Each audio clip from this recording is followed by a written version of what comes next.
Good morning. Welcome to RSBN Live on the weekend. It is Saturday, January 3rd. Of course, we're going to go down to Palm Beach, Florida, as President Trump is holding a press conference and I believe addressing the nation after many of us woke up to the breaking news of airstrikes in Venezuela and also the capturing of Nicolas Maduro, the so-called president there in Venezuela, and his wife. He's going to be charged in the United States of America as a narco terrorist. We'll get into the specifics of those charges in just a bit. So again, thank you so much for live streaming in with us. Again, as it's just the bottom of the hour right now, 10:31 Eastern time. So let's go over a few of the things that we're learning here at Right Side Broadcasting Network. Again, 11 o'clock is that press conference from Mar-a-Lago. Then at 4:21 a.m., so 4:21 this morning, President Trump posted a statement on Truth Social. Quote, the United States of America has successfully carried out a large-scale strike against Venezuela and its leader, President Nicolas Maduro, who has been, along with his wife, captured and flown out of the country. This operation was done in conjunction with U.S. law enforcement. Details to follow. Those details, of course, we'll be learning at that 11 o'clock press conference this morning. As you see on your screen, that post there from President Donald J. Trump at 4:21 this morning. Again, many of you waking up to the news that were airstrikes this morning, and also the capturing of Maduro and his wife on the way now to the United States to face charges. Again, this all happened in the overnight hours here on the East Coast and, of course, throughout the country. Let's go now to a quote by the Vice President. J.D. Vance said the president offered multiple off-ramps, but the president, of course, Maduro, speaking about President Maduro, President Maduro offered multiple off-ramps, but was very clear throughout this process. The drug trafficking must stop and the stolen oil must be returned to the United States. Maduro is the newest person to find out that President Trump means what he says. Kudos to our brave special operators who pulled off a truly impressive operation, end quote. So you see that post there from the vice president. So we're going to go through the president's statement, the vice president's statement, the Secretary of State, Marco Rubio's statement, and also the Attorney General, of course, Pam Bondi, her statement about today's acts in Venezuela, as we are awaiting the live feed down in Palm Beach, Florida, for that press conference from Mar-a-Lago. Now, of course, today's Saturday, it's January 3rd. Tomorrow, we know that President Trump will be headed back to 1600 Pennsylvania Avenue. What a way to see the first big story of the year happen right here in 2026. And this is it right here. Of course, we're looking at other stories out there. The Minnesota fraud that Nick Shirley has uncovered, and many other journalists, investigative journalists out there. Kudos to them for doing great work, and all of us working together in conservative media to keep truth at the forefront, the common sense, everything about God, family, country, freedom.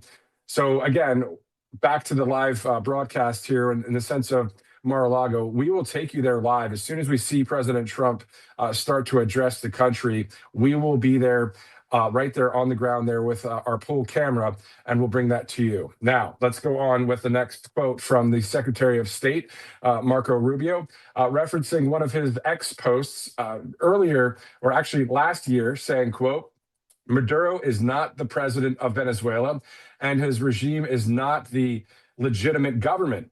Maduro is the head of the Cartel de los Soles, a narco-terror organization, which has taken possession of a country, and he is under indictment for pushing drugs into the United States. Now that from the Secretary of State, Marco Rubio. As you see there, this was a post on July 27th of 2025 that Secretary of State Marco Rubio referred to and screenshotted that post and then posted it earlier this morning. So again, if you're just joining us, we're going through the different statements from the various leaders of our country.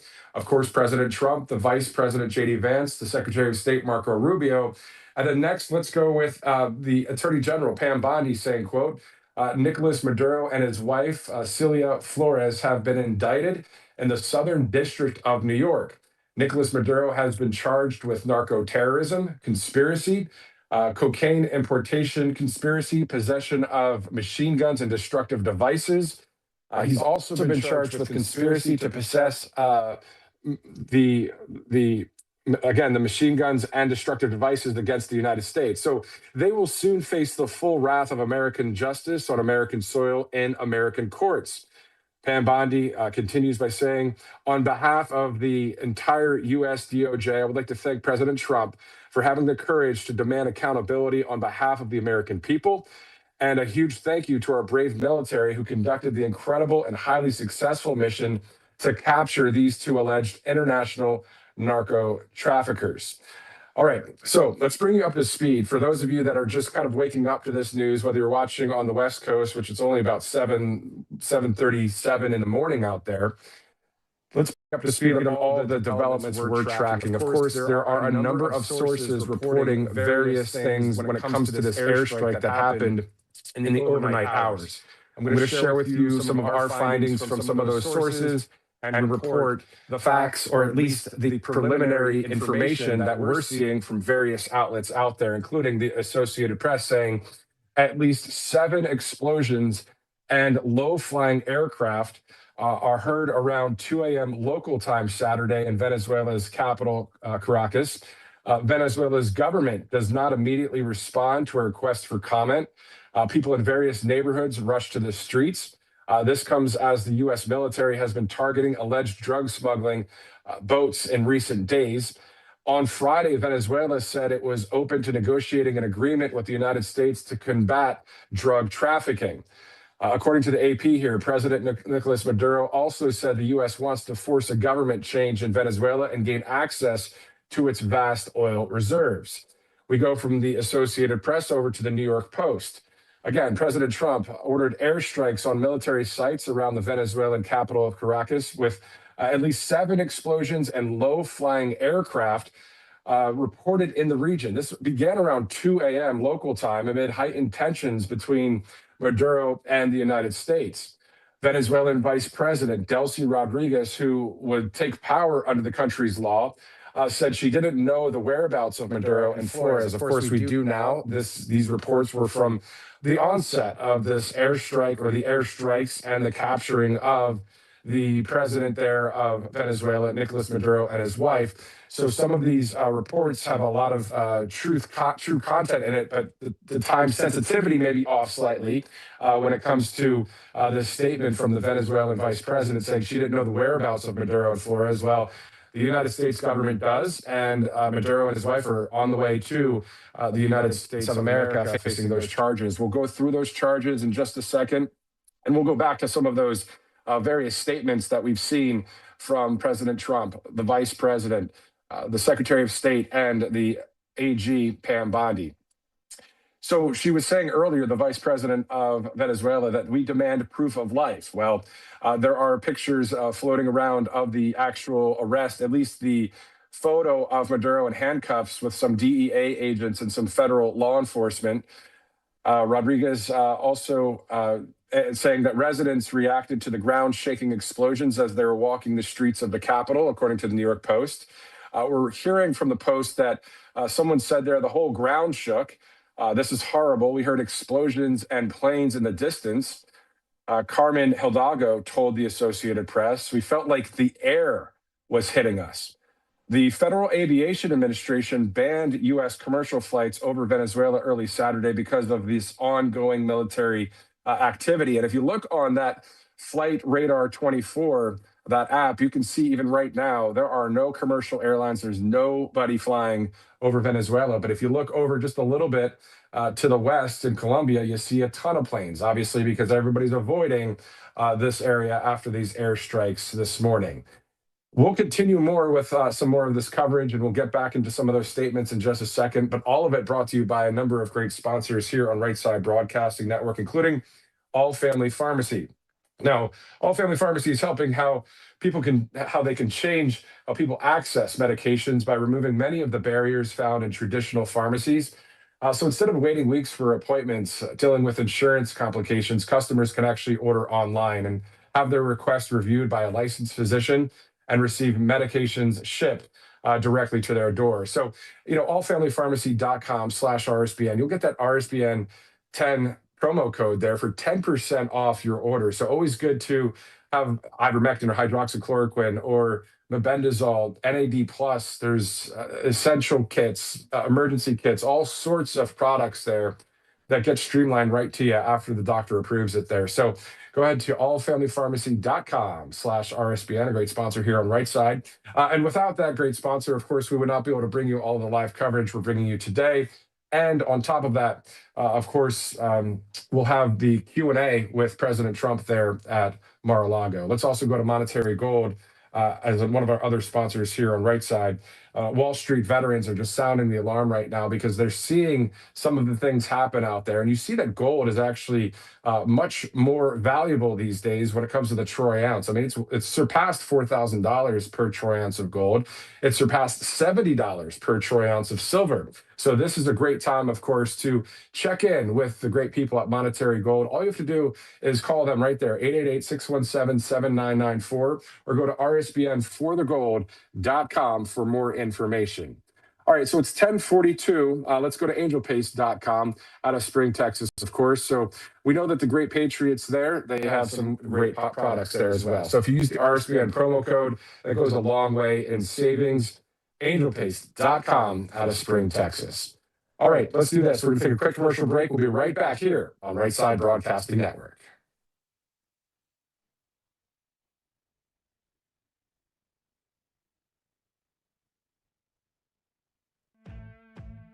Welcome to Right Side Broadcasting Network, your trusted conservative news outlet. At RSBN, we deliver the truth when the mainstream media falls short. Since 2015, we've proudly broadcasted every single one of President Trump's iconic MAGA rallies, bringing you the excitement and energy live before anyone else. By watching RSBN, you get an unfiltered front row view of the action on the ground. We interview the crowds to give a voice to millions of Americans just like you. We show you President Trump's speeches in their entirety, free from interruptions and censorship. We cover the stories that matter to you with the integrity and passion you deserve. Thank you for choosing RSBN as your home for America First News. Together, we stand strong, united, and informed. So join us and be part of the right side of history. Hey y'all, it's Silk from Diamond and Silk Chit Chat Live. Look, don't forget to watch my show right here at Right Side Broadcasting Network, and I want you to support Right Side Broadcasting Network. It's imperative that you do so, okay? Bye-bye.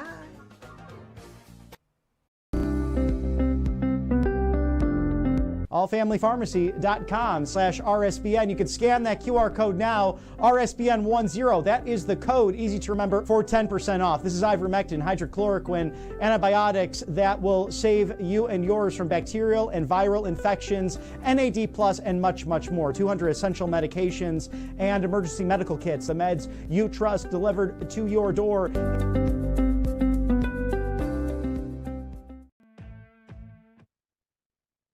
Welcome back to RSBN Live. I'm Matthew Alvarez. Thanks again for live streaming in as we get ready to see President Trump there from Mar-a-Lago there in West Palm Beach, actually Palm Beach, Florida. Obviously, those of you waking up to the breaking news on this first weekend in 2026, it's Saturday, January 3rd. Of course, the airstrikes that occurred in Venezuela and the capturing of the president there of Venezuela, Nicolas Maduro, and his wife, they're being sent to the United States to face charges. We're going to go over some of those details in just a second here on Right Side. But this, as we are looking at a number of reports from the initial reports of when everything happened earlier today, the U.S. Embassy in Caracas advised Americans not to travel to Venezuela and urged those in the country to leave. The Venezuelan government denounced the alleged attack as an aggression from the U.S. and a violation of the United Nations Charter. So we're seeing all of these various reports from earlier today. The 63-year-old Maduro, who has held power in Venezuela for 13 years, has been charged with narco-terrorism by the U.S. On Friday, Maduro met with a special envoy for Chinese President Xi Jinping at the presidential palace in Venezuela to reaffirm ties with China amid the tensions with the U.S. Now, again, this is reporting from the New York Post as it's about, again, 10:45 Eastern time right now, awaiting this live press conference from Mar-a-Lago there, as we're taking a look at various photos of this of the leader, former leader now of Venezuela, Nicolas Maduro. Again, so scheduled for 15 minutes from now is President Trump to address the country from Mar-a-Lago to talk about the airstrikes and the capturing of Maduro from earlier this morning. We'll go over some of those details again and also share some statements with you as we're kind of standing by for that live coverage right here on Right Side Broadcasting Network. Now, according to the Post, Colombian President Gustavo Petro claimed his neighboring country was, quote unquote, attacked and called for a meeting between the Organization of American States and the United Nations. And right now, he said earlier, this was a report from a few hours ago, they were bombing Caracas. Alert to the whole world, they have attacked Venezuela, Petro wrote on X. They are bombing with missiles. The OAS and the UN must meet immediately.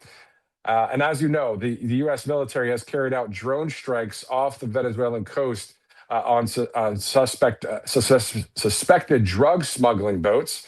A lot of information, obviously, we're receiving here at the network, that from the New York Post as well. And Maduro's call for talks comes a week after a CIA drone strike on a docking area believed to be used by cartels. Venezuela had detained at least 5 Americans following the Trump administration's latest military and economic pressure campaign. Again, that reporting from the AP and from the New York Post as we gather some more information here on Right Side Broadcasting Network. Again, for those of you just joining us right now, this is RSBN Live on the weekend, Saturday, January 3rd. We're going to go to Mar-a-Lago here shortly and show you this live press conference as soon as we see that live feed come in from Palm Beach, Florida. Again, if you were waking up around 5 or 6 this morning on the East Coast and checked, some social media as I did, man, it was pretty intense to see that post. So let's take a look at that post once again from President Trump. This happened at 4:21 this morning.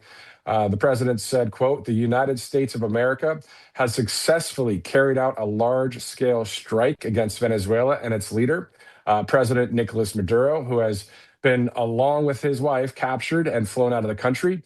This operation was done in conjunction with U.S. law enforcement. Details to follow. There will be a news conference today at 11 a.m. at Mar-a-Lago, and thank you for your attention to this matter." As you see there, President Trump speaking about this occurrence that happened about 2 a.m. local time. That's what we're seeing when it comes to the airstrikes. And there's various photos and videos that we've seen on social media as well. But we'll see exactly what the commander-in-chief has to say in just about 12 or so minutes from now, depending if it's not delayed. In the meantime, there's some other stories that we're tracking here on Right Side Broadcasting Network. So let's go through some of those as well. And we'll kind of go back and refresh some of the repeated information on this one, because this is one of those stories where there's not a ton of detail. It's more about the statements and some of the, as we say in the business, the nuts and bolts of what happened. And obviously, I don't have a source in Venezuela right now. So, but we do have a number of sources that we're tracking when it comes to various reporting across the country and across the world, including Sky News, which we were checking out some of their reports as well earlier. We're also hearing from Disclose.tv that Nobel Peace Prize winner and opposition leader Maria Corina Machado saying, "We are ready to take over government in Venezuela." That, according to Bloomberg. So a lot that we're tracking here. Let's take this next few minutes and just look at a few other stories that still are on the top of mind for a lot of people across the country as we await the president. We'll also review, again, some of those statements in just a minute. Before we get into some more of the domestic stories, let's go to All Family Pharmacy again, one more time here, allfamilypharmacy.com/RSBN. There are a lot of pharmacies out there, but this is an independent pharmacy that gives you that freedom right there to get ivermectin, hydroxychloroquine, and it's a lot faster to get it with a place like All Family Pharmacy than maybe going to the pharmacy lines or going to the doctor appointments and all of the things that take so much time. And it actually takes a little bit of stress off of your daily routine. If you have to get medications, you can get that through allfamilypharmacy.com. Use that RSBN10 promo code. Always goes a long way. RSBN10 is that promo code right there. Let's also go to Monetary Gold. Of course, if you're looking for gold or silver or precious metals, that's the place to do it. You can get that all taken care of when it comes to Monetary Gold. So it's rsbnforthegold.com. And we're looking at gold at north of $4,000 per troy ounce. Silver also north of $70 per troy ounce. So it's interesting to see those numbers skyrocketing, especially as we see how the economy takes shape and all of that. So if you're looking for more information, want to get some peace of mind to put some of maybe your savings or a little bit of a nest egg into some gold or silver, you can do that with Monetary Gold. All you have to do is go to rsbnforthegold.com. Let's also go to mypillow.com/rsbn. Of course, Mike Lindell, the great Mike Lindell, and the great MyPillow. A lot of awesome products with this company here. More than 2,000 for you to choose from. All you have to do is go to mypillow.com/rsbn for more information. And again, a ton of products there. And I know my family and I, we have a number of them. And I know a lot of you guys have those products as well out there. So why not kind of re-up on some of them? Even though it says Merry Christmas still, Merry Christmas and Happy New Year to you, as it's about 10 minutes out from the top of the hour, 11 o'clock Eastern on this Saturday morning. All right, let's do this. Let's go over a few of the stories that we're looking at out there. Of course, Minnesota, all of the fraud that's happening throughout those daycare centers and that kind of thing. Shout out, of course, again to Nick Shirley, the great investigative journalist who's been out there just asking questions. And a lot of times people, give negative coverage to people that are just out there doing their job as an investigative journalist. That's what journalists are supposed to do, right? Ask the tough questions, keep leaders accountable, and also keep that true narrative going when it comes to what we, the people, are all about, of course. God, family, country, and freedom. Also truth, justice, and the American way. So that's what we're, basing a lot of our coverage off of, are those basic common sense things in this nation. So again, back to the Minnesota fraud. You're talking billions of dollars, more than the GDP of Somalia found just in Minnesota of fraud being located there. We see the federal government taking care of that now. Other stories we're looking at. Let's go to Colorado from Minnesota. Of course, Tina Peters still behind bars there. She was simply looking at evidence of wrongdoing in the 2020 election. People are praying for her release. Also looking at justice being served across this country. We're seeing justice be served with Venezuela. I know a lot of people are saying make this the year of accountability. So we'll track those details as we get them. Another story that people are concerned about, securing our elections, of course, for the midterms in 2026, which of course is this year. So we have, several months to go, but a lot of primaries or, elections coming up. And then of course the midterm election on November 3rd. Voter ID, same day voting, paper ballots, all the things. We're looking for all of that when it comes to securing our elections with election security, election integrity. So those are just some of the stories that we're tracking right now here on Right Side as we are continuing to double check and see President Trump in Mar-a-Lago delivering an address and information regarding this airstrike in Venezuela. Again, we'll hear a number of questions, of course, from the press, so we'll look forward to hearing that. In the meantime, let's go to the top of the broadcast where, if you're just joining us, we're going to go through some of the quotes from various leaders, including President Trump, where he said at 4:21 this morning, the United States of America has successfully carried out a large-scale strike against Venezuela and its leader, President Nicolas Maduro, who has been, along with his wife, captured and flown out of the country. This operation was done in conjunction with U.S. law enforcement. Details to follow. There will be a news conference today at 11 a.m. at Mar-a-Lago. Thank you for your attention to this matter, President Donald J. Trump. So we see that statement from 4:21 this morning on Truth Social. Let's shift over to X now, where there's a statement from Vice President Vance. He said, quote, the president offered multiple off-ramps.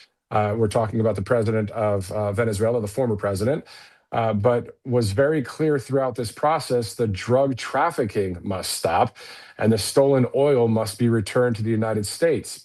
Maduro is the newest person to find out that President Trump means what he says.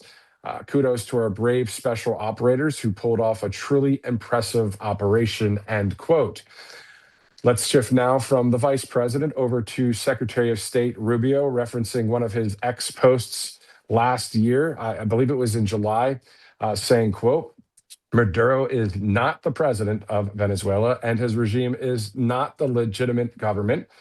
Maduro is the head of the Cartel de los Soles, a narco terror organization which has taken possession of a country, and he is under indictment for pushing drugs into the United States. That, according to Secretary of State Marco Rubio. So if you're just joining us, going over the various statements from President Trump, Vice President J.D. Vance, Secretary of State Marco Rubio. Also, let's go to the DOJ now for the AG Bondi, Pam Bondi, saying, quote, Nicolas Maduro and his wife, Celia Flores, have been indicted in the Southern District of New York. Nicolas Maduro has been charged with narco-terrorism conspiracy, cocaine importation conspiracy, possession of machine guns and destructive devices, and conspiracy to possess machine guns and destructive devices against the United States. The AG Pam Bondi saying they will soon face the full wrath of American justice on American soil in American courts. On behalf of the entire US DOJ, I would like to thank President Trump for having the courage to demand accountability on behalf of the American people, and a huge thank you to our brave military who conducted the incredible and highly successful mission to capture these two alleged international narco traffickers. And we're going to bring you up to speed here on some of the nuts and bolts of what happened overnight. The AP reporting at least 7 explosions and low-flying aircraft were heard around 2 o'clock in the morning. That was local time this morning on Saturday in Venezuela's capital. Venezuela's government does not immediately respond to a request for comment. Again, this was several hours ago, but people in various neighborhoods, they were rushing to the streets. And this comes as the U.S. military has been targeting alleged drug smuggling boats in recent days.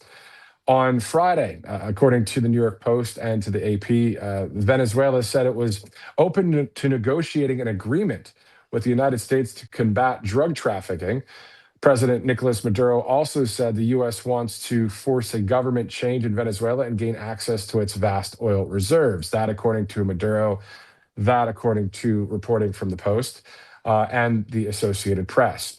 So we know that President Trump ordered airstrikes on military sites around the Venezuelan capital of Caracas with at least 7 explosions and low-flying aircraft reported in the region, which began around 2, again, local time, amid those heightened tensions. We know that the Venezuelan vice president at the time, Delcy Rodriguez, who would take power under the country's law, said she didn't know the whereabouts at the time of Maduro and Flores, and she was demanding proof of life. Residents reacted after that to the ground-shaking explosions, and they were walking the streets of the capital. We're told from the Associated Press and the New York Post that the whole ground shook. The people were saying, this is horrible. We heard explosions and planes in the distance. Carmen Hidalgo told the AP, we felt like the air was hitting us. The Federal Aviation Administration banned U.S. commercial flights over Venezuela early Saturday because of ongoing military activity. And as I mentioned at the top of the broadcast, if you check out Flight Radar 24, and anybody can do that, right? You can see the commercial flights throughout the world. If you look down in Venezuela, which of course is just right about here, there's no flights right now in Venezuela. Over here in various countries, there are flights around Venezuela and around the world, but not right there. Can you believe how close Venezuela is? Sometimes you think about it, you think, oh, maybe it's down here in South America. It's actually right there, not too far from Cuba, not too far from Florida. This is where the airstrikes happened in northern Venezuela this morning at about 2 o'clock in the morning. All right, before we continue with some more information, let's go to some more of our sponsors here at Brightside. Without our great sponsors, of course, we would not be able to show you various coverage today, including from Mar-a-Lago. Let's go to allfamilypharmacy.com/RSBN. Of course, the RSBN 10 promo code goes a long way, of course, when it comes to ivermectin and hydroxychloroquine, mebendazole, NAD+, essential vitamins, emergency kits. You can get all of that with allfamilypharmacy.com/RSBN, a great sponsor here at Right Side Broadcasting Network. Again, we are live in South Central Pennsylvania, ending the holidays here, up where my family's from. So great to be here and great to have you with us as we get ready to go down to Florida as soon as we see that live feed from Mar-a-Lago. Let's go to angelpaste.com. Also, if you use the RSBN promo code there, again, you get a nice discount there. A number of products there out of Spring, Texas. They hire military veterans, and they've been a long-time sponsor here at Right Side Broadcasting Network. So angelpaste.com is the place to go for some gifts. If you missed some gifts from the past, holiday season, of course, you can always get some more there. Maybe some birthdays are coming up. Let's also go to mypillow.com. Speaking of gifts, but even outside of that, just great products. mypillow.com/RSBN. Quite the discount, up to 80% off all sorts of products right there. mypillow.com/RSBN. All right, so it is 11 o'clock, 11:01 Eastern time. This is the time that we saw President Trump say that would be the press conference from Mar-a-Lago, of course, in Palm Beach. As soon as we see that live feed, we'll take you there. In the meantime, we're going to get back into some more details about this overnight airstrike. Again, it was 2 a.m. local time when the airstrikes took place. You may have seen some of the social media videos, the photos, that kind of thing out there, but also a lot of reporting as well. So we're going to get back to some reporting from the New York Post as the U.S. Embassy in Caracas advised Americans, of course, not to travel to Venezuela and urged those in the country to leave. And the Venezuelan government denounced the alleged attack as an aggression from the U.S. and a violation of the United Nations Charter. The New York Post also reporting the 63-year-old Maduro, who has held power in Venezuela for 13 years, has been charged with narco-terrorism by the United States. On Friday, Maduro met with a special envoy for Chinese President Xi Jinping at the presidential palace in Caracas to reaffirm ties with China amid tensions with the United States. The Colombian president also chimed in, according to the Post. Gustavo Petro claimed his neighboring country was attacked and called for a meeting between the Organization of American States, the OAS, and the UN. The president of Colombia said, quote, right now they are bombing Caracas. Alert to the whole world. They have attacked Venezuela. Petro wrote on X earlier this morning. They are bombing with missiles. The OAS and the UN must meet immediately. And again, as you know, the U.S. military has carried out drone strikes off the Venezuelan coast on suspected drug smuggling boats. And, we've seen that over the past several months. And this all started, you think about it, January 20th, January 21st, when it comes to President Trump's second term, the start of it. And that was one of the first things out of the gate that we saw was this national emergency along the southern border. The border has since been closed. Our military, including the Navy out there in open sea, the Coast Guard out there as well, along with the Army and the Marines. We've been seeing a lot of activity there along the southern border, including the wall be built.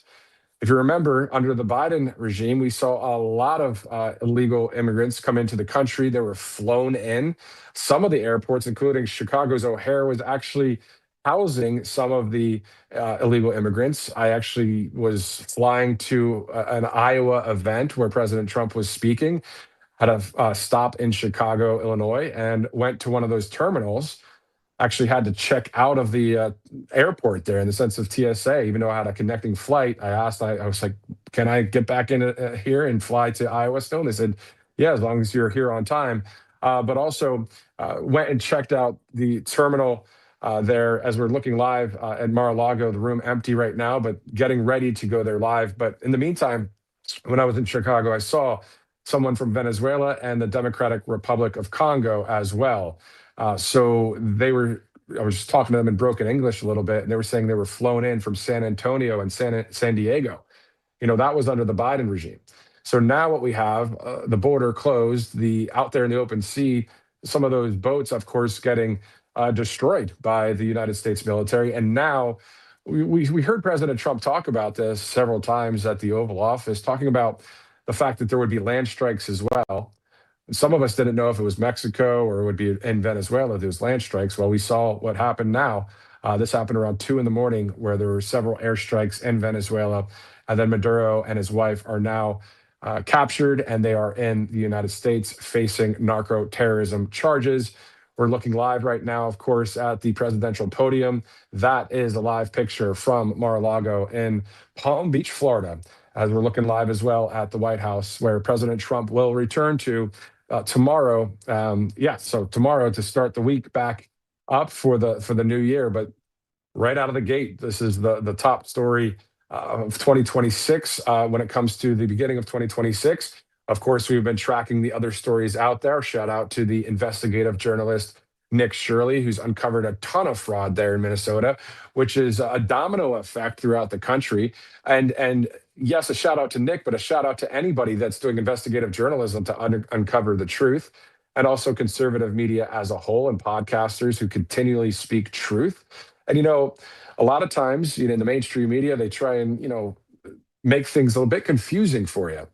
And really, at the end of the day, it should be all about common sense. We love God, family, country, freedom, truth, justice, the American way, common sense, all the things.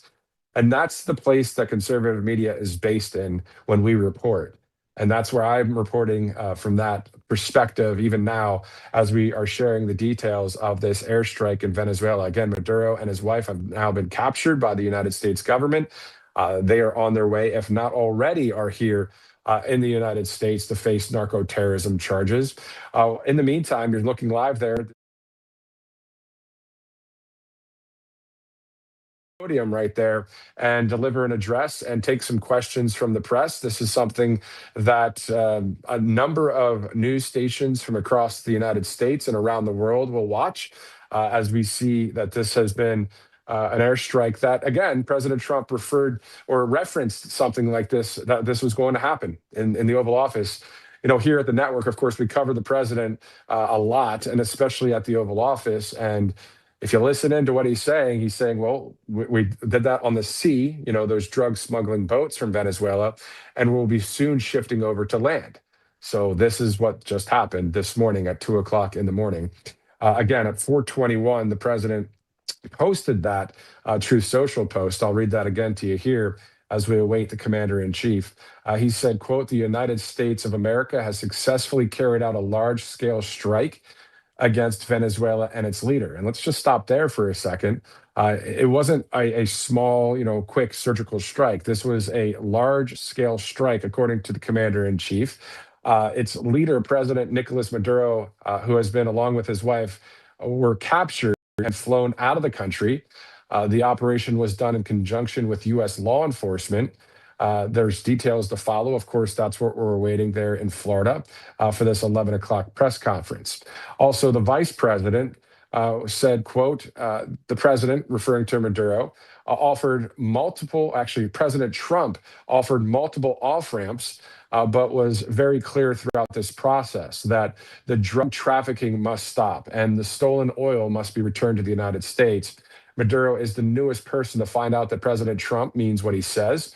Kudos to our brave special operators who pulled off a truly impressive operation, end quote. And you remember those kind of stories that we've seen here in this country from a number of people that would die from fentanyl poisoning, all trafficked from places like China, through Venezuela, through the Panama Canal, through the southern border, through the open sea.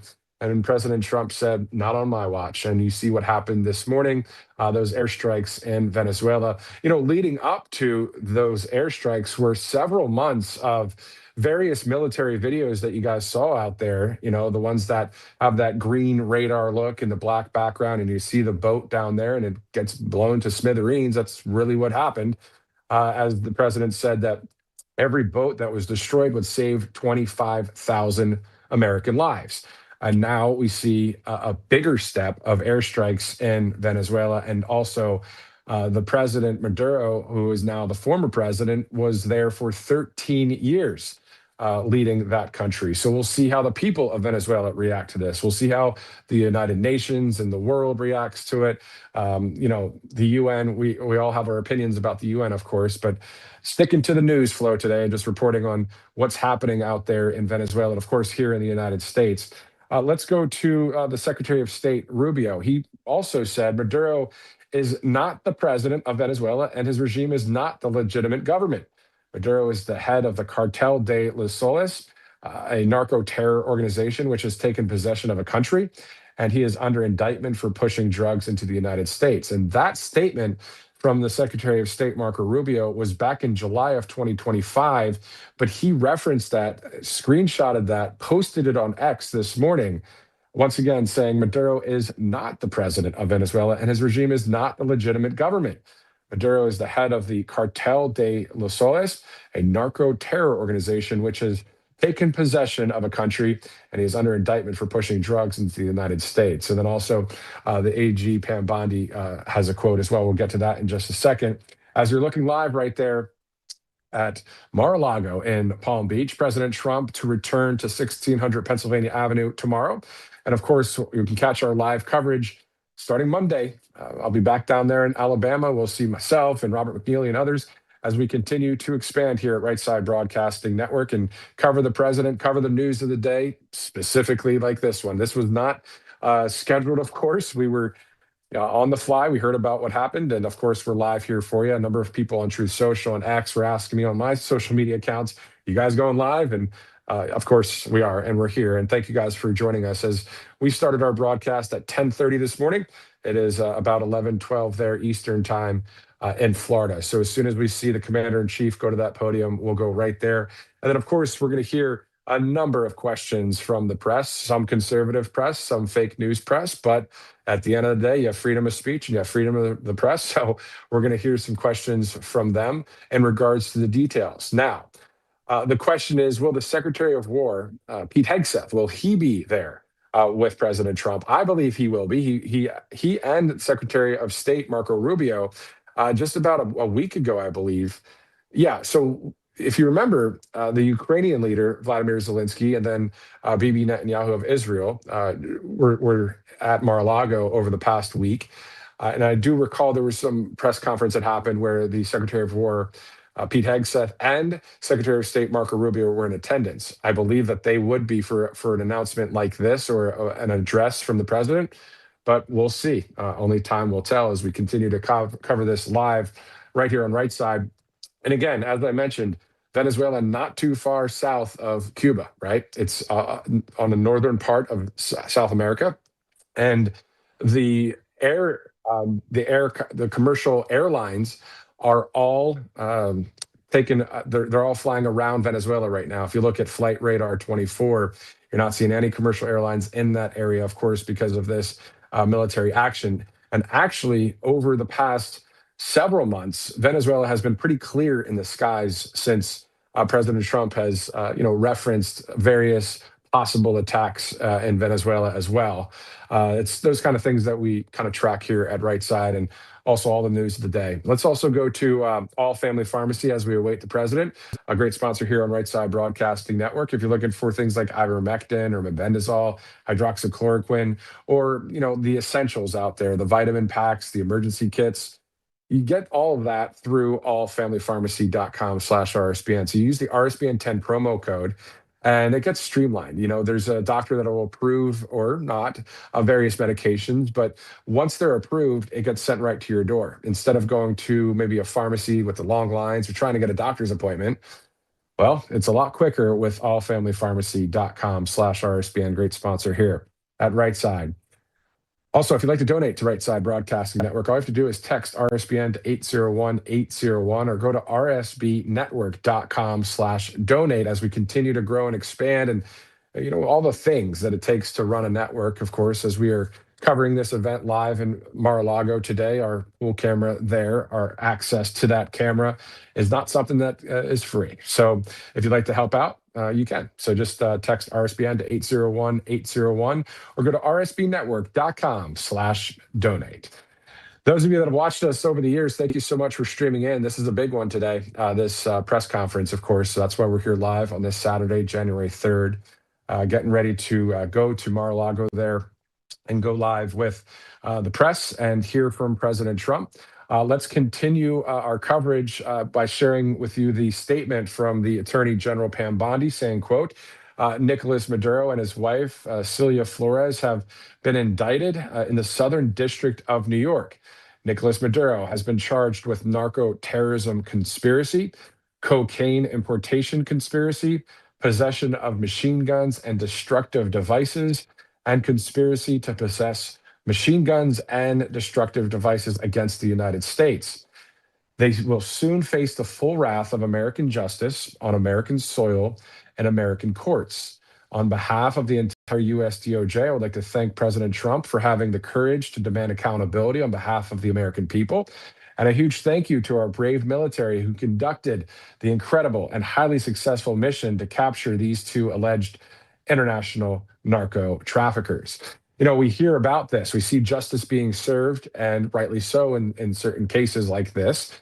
But also, I know a lot of you out there are saying, well, we want to see some of these things happen in our country when it comes to those that need to be held accountable. We know who those people are through the court system, that accountability through evidence and receipts of wrongdoing. We're looking to see that happen as well. We want to see our elections be secured. We want to see the fraud stop throughout various states across the union.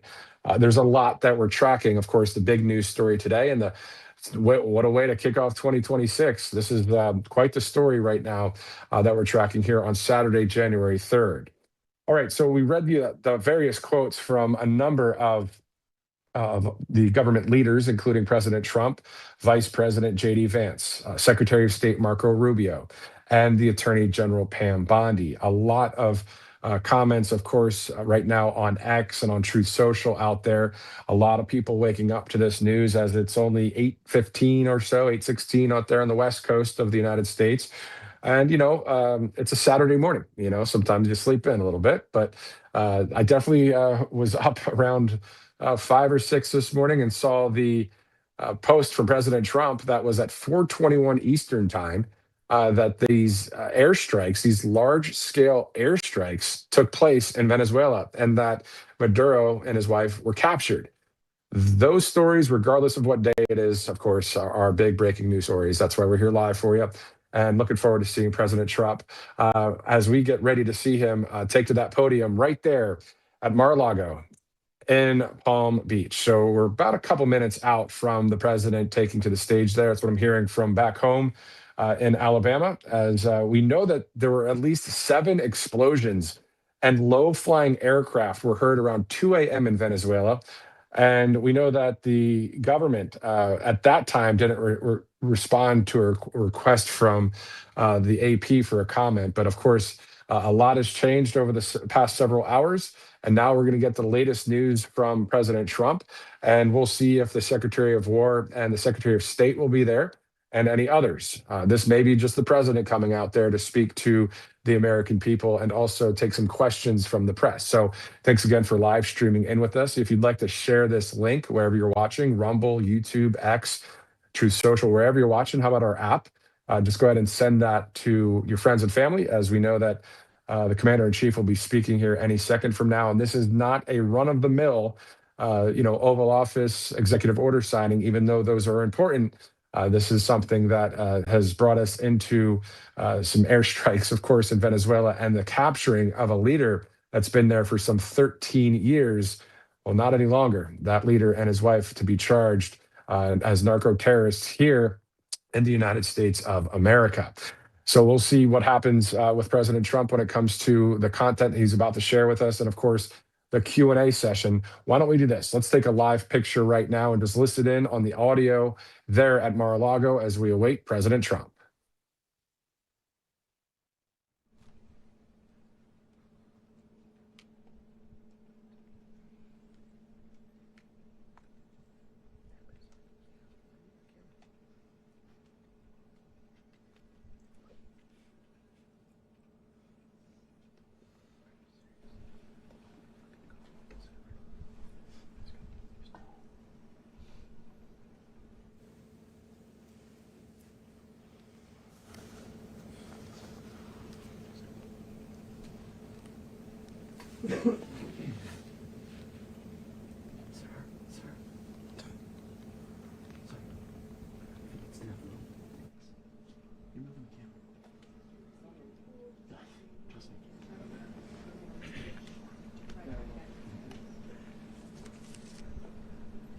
Thanks, Julio. It's primarily an issue for the walkout.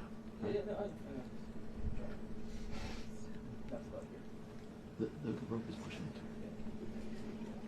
Thank you. Thank you. Thanks, Julio.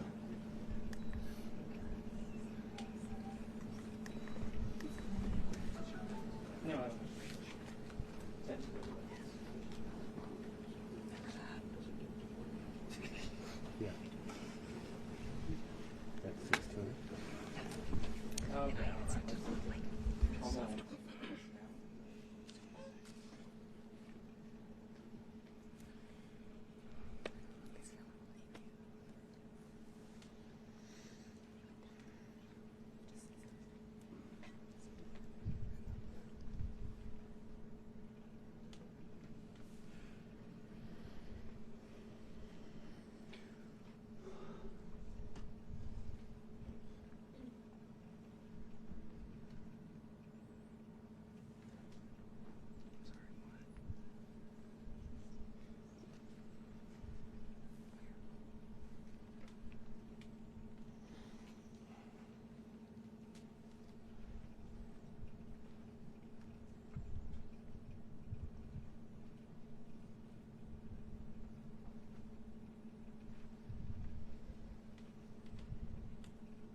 Just so you guys know, those mics are hot.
All right, so we're approaching the bottom of the hour as we await President Trump for the scheduled 11 a.m. press conference to talk about those airstrikes in Venezuela and, of course, the capturing of the so-called president of Venezuela, Nicolas Maduro, and his wife. So we're told from Fox that the Iwo Jima, the boat, is on its way to New York City, and that has Maduro on that ship, that vessel, being sent to New York City, as Maduro will be facing charges, of course, narco-terrorist charges, as we await President Trump there to talk about this morning's airstrikes and the capturing of Maduro. This all brought to you by some great sponsors as we await the president.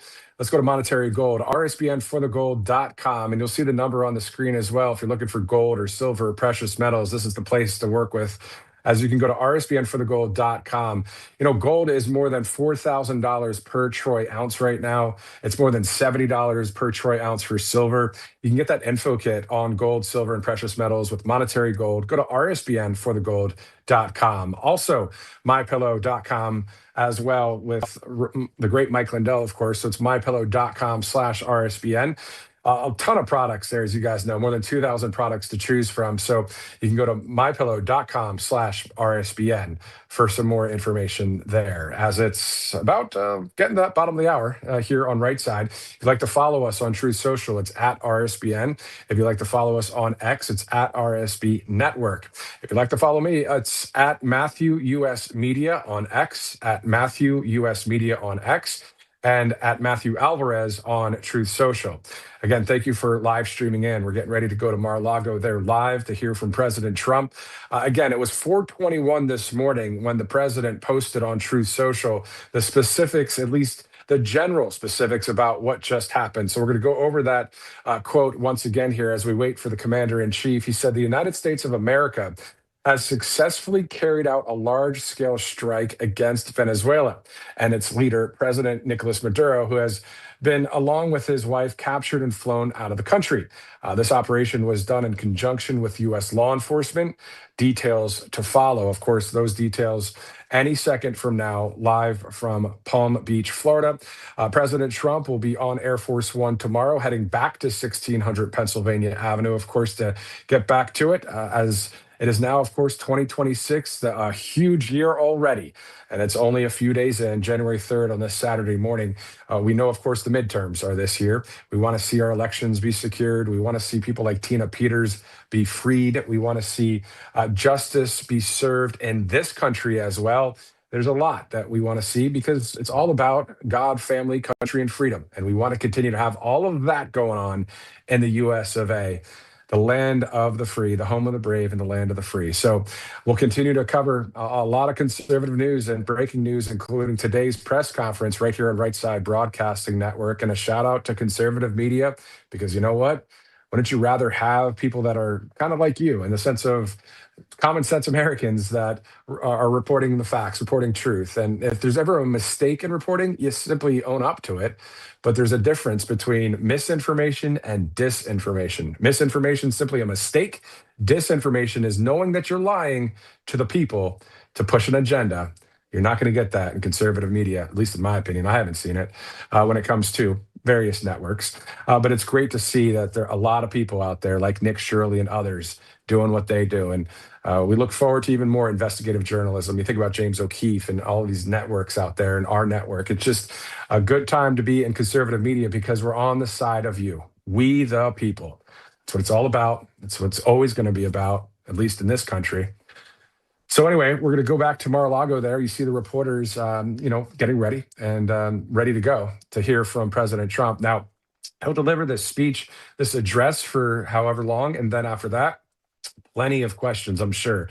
So this might be another hour or so of an event, having covered a number of these, especially when it comes to this nature, a breaking news story where the United States has conducted airstrikes in Venezuela on the land, not hitting the boats like we've been seeing. And then on top of that, taking the leader Maduro out of the country along with his wife. And now they're going to face narco terrorist charges. in the District of New York, the Southern District of New York, according to Pam Bondi, the AG. So there's a lot of statements already out there by Vice President J.D. Vance, Secretary of State Marco Rubio, the AG Pam Bondi. A lot of people are talking about this story, of course. You think about a weekend getting back into the work week, but when it comes to news and when it comes to what's going on in the world, it's a 24/7 news cycle. And we thank you guys so much for streaming with us here on Right Side since 2015 as we continue to cover President Trump and, all those rallies that we've seen. And I'm sure there's going to be quite the number of rallies as we get ready for the midterms. But there's a lot within from now until then, again, that we, the people, want to see. Securing our elections, justice being served. We want our constitutional rights to continue to be with us, right? We want the Constitution to be the law of the land.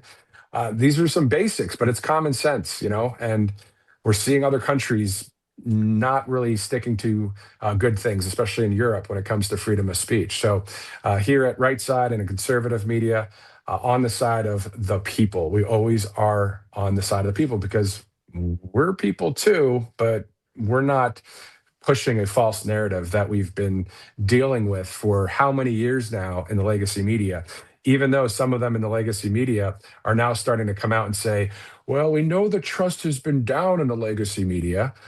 Well, it's because you guys abused what the power you had. And we have to have people like Right Side, like other networks and other podcasters. And, again, a shout out to people like Caitlin Bennett and Nick Shirley and Nick Sordor, all these people that we see on X that have a ton of people following them. It's all a group effort indirectly to continue to share with you truth, opinion, commentary, all the things that really resonate with you, the American people. And that's what it's all about. Let's go one more time to All Family Pharmacy as we await President Trump. allfamilypharmacy.com/RSBN is the website. There's things like ivermectin and hydroxychloroquine. You can't usually get that from just any doctor, but with allfamilypharmacy.com, there are doctors there that will review your order and will either approve or deny, but still, you get it sent directly to your door instead of waiting in pharmacy lines and making those doctor appointments, which could be a pain. All Family Pharmacy cuts through all that, and you can get 10% off with the RSBN 10 promo code. So great sponsor here at Right Side Broadcasting Network. You see it right there on your screen, allfamilypharmacy.com/RSBN. All right, so it's a little bit past the bottom of the hour. We've been live since 10:30 this morning. Again, for those of you that woke up this morning to President Trump's Truth Social post, your jaw hit the floor because you saw that we just carried out, the United States did, airstrikes in Venezuela, and that Maduro has been captured. So we're going to hear more from the president soon on that. And then also the Q&A, right? The questions from the press. We'll hear what kind of questions we hear from them. Will there be any off-topic questions? Who knows? This may be a press conference, which is the first of 2026 with President Trump. Might take a while. This might be a long conference, but time will tell, because there are times that the president goes out there, delivers the message, and says, "I'll talk to you guys later about this." Maybe on his way on Air Force One, which again, he'll be flying from West Palm Beach tomorrow on Air Force One to Joint Base Andrews there in Maryland, and then arriving to the White House tomorrow night. So. We'll have any coverage that we see. We usually upload, especially on the weekends, that kind of coverage for you. But we'll be live on Monday, down there in Alabama. I'm live right now in South Central Pennsylvania. This is where my family's from. We were just getting ready to head back to Alabama, but hey, live news and breaking news can change plans in a heartbeat. So here we are.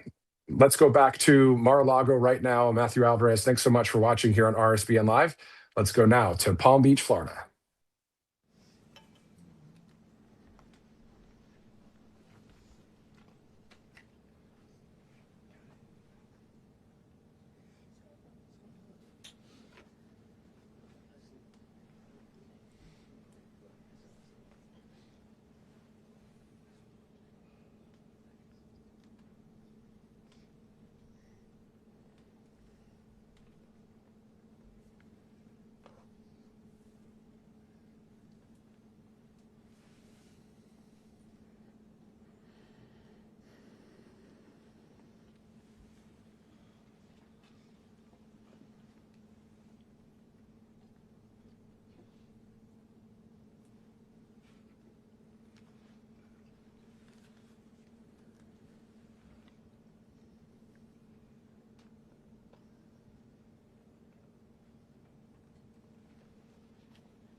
Hello,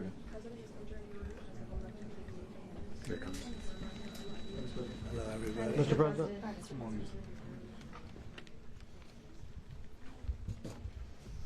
Okay, thank you very much. This is big stuff. We appreciate you being here. Late last night and early today, at my direction, the United States Armed Forces conducted an extraordinary military operation in the capital of Venezuela. Overwhelming American military power, air, land, and sea, was used to launch a spectacular assault. And it was an assault like people have not seen since World War II. It was a force against a heavily fortified military fortress in the heart of Caracas to bring outlaw dictator Nicolas Maduro to justice. This was one of the most stunning, effective, and powerful displays of American military might and competence in American history.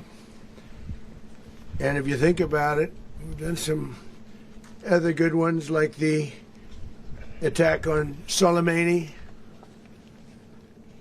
the attack on al-Baghdadi, and the obliteration and decimation of the Iran nuclear sites just recently in an operation known as Midnight Hammer.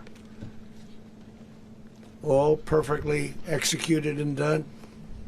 No nation in the world could achieve what America achieved yesterday, or frankly in just a short period of time. All Venezuelan military capacities were rendered powerless as the men and women of our military, working with U.S. law enforcement, successfully captured Maduro in the dead of night. It was dark. The lights of Caracas were largely turned off due to a certain expertise that we have. It was dark and it was deadly. But captured along with his wife, Celia Flores, both of whom now face American justice. Maduro and Flores have been indicted in the Southern District of New York, it's Jay Clayton, for their campaign of deadly narco-terrorism against the United States and its citizens. I want to thank the men and women of our military who achieved such an extraordinary success overnight with breathtaking speed, power, precision, and competence. You rarely see anything like it. You've seen some raids in this country that didn't go so well. They were an embarrassment. If you look back to Afghanistan, or if you look back to the Jimmy Carter days, they were different days. We're a respected country again, maybe like never before. These highly trained warriors, operating in collaboration with U.S. law enforcement, caught them in a very ready position. They were waiting for us. They knew we had many ships out in the sea. We're just sort of waiting. They knew we were coming. So they were in a ready, what's called a ready position. But they were completely overwhelmed and very quickly incapacitated. If you would have seen what I saw last night, you would have been very impressed. I'm not sure that you'll ever get to see it, but it was an incredible thing to see. Not a single American service member was killed, and not a single piece of American equipment was lost.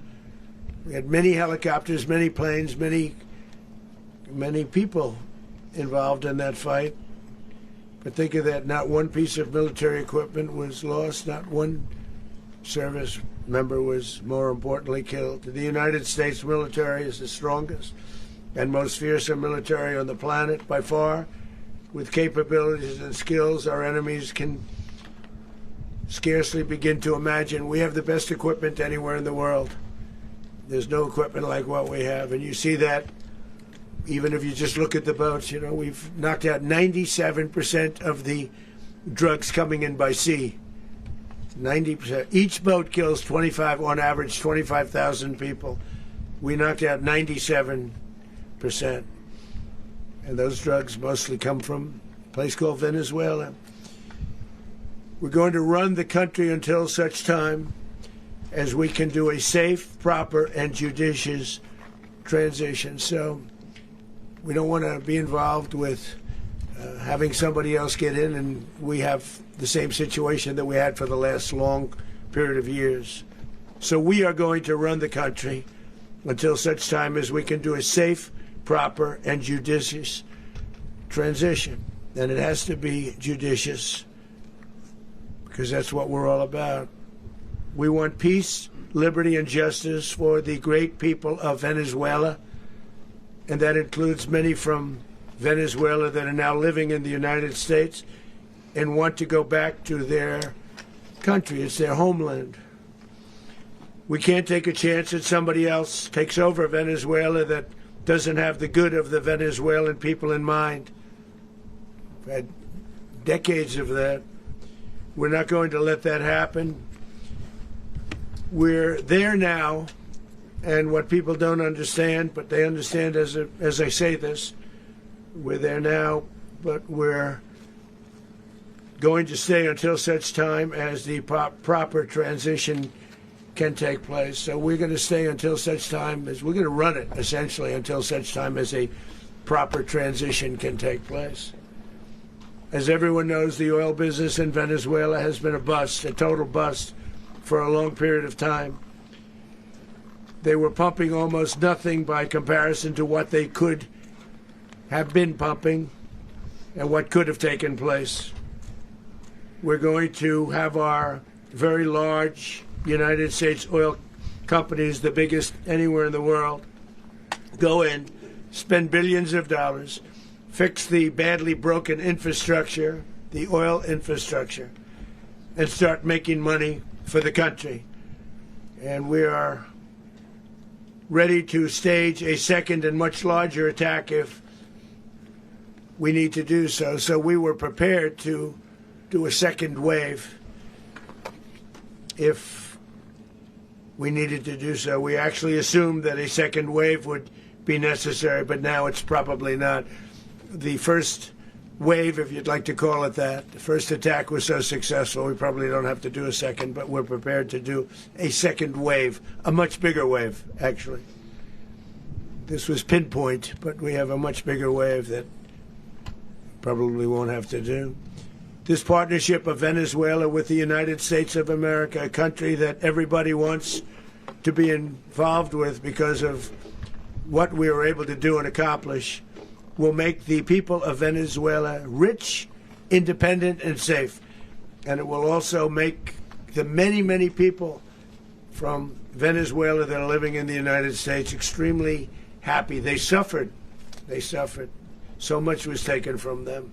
They're not going to suffer anymore. The illegitimate dictator Maduro was the kingpin of a vast criminal network responsible for trafficking colossal amounts of deadly and illicit drugs into the United States. As alleged in the indictment, he personally oversaw the vicious cartel known as Cartel de las Solas, which flooded our nation with lethal poison, responsible for the deaths of countless Americans, the many, many Americans. Hundreds of thousands over the years of Americans died because of him. Maduro and his wife will soon face the full might of American justice and stand trial on American soil.